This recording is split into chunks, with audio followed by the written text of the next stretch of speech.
Hello, I'm Nikki Mackey, and welcome to the Unit 5 Family Math video for first grade. By the end of this video, I hope you will know the answers to these three big questions. What is my child learning? How does it look? And what can I do to help at home?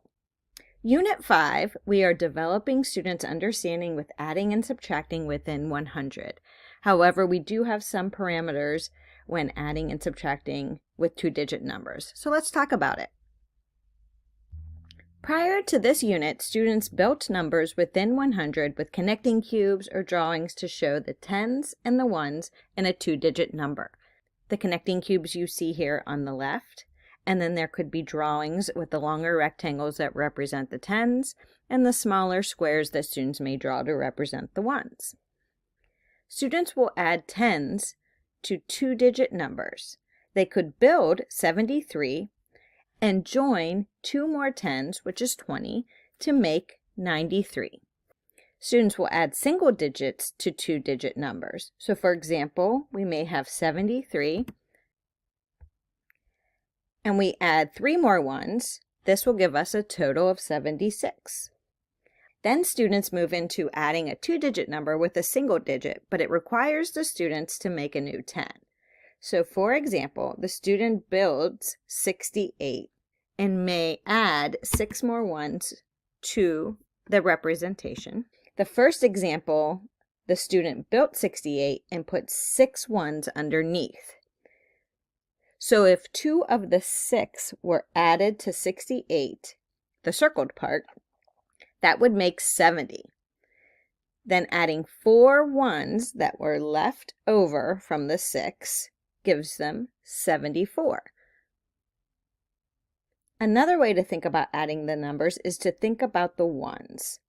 Students can add 8 and 6 first to get 14, then add 14 to the other tens, which are worth 60.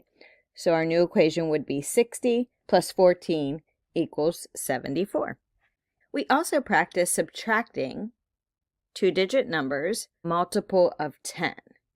This can look like 60 minus 30, 70 minus 40, or 80 minus 20.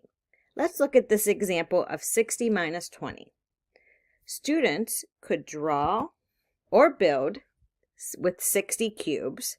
Here you see 6 tens. They would take away 2 tens, because that represents 20, and would be left with 40 tens. So when we subtract with two-digit numbers, we're just looking at multiples of 10.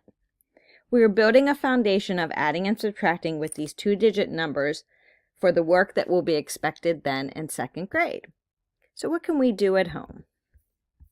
If you have a deck of playing cards at home, you can create equations to solve.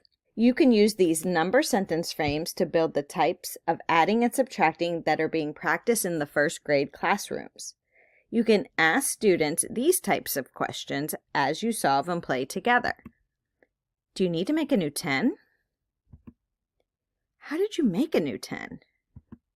Can you solve the problem a different way? Thank you, families, for joining us for our first grade mathematics family videos. Thank you for partnering with us at home. We are confident that with your encouragement and support, our young mathematicians will gain a wealth of knowledge and develop a strong foundation in mathematics. For more math resources, you can visit the CMS website.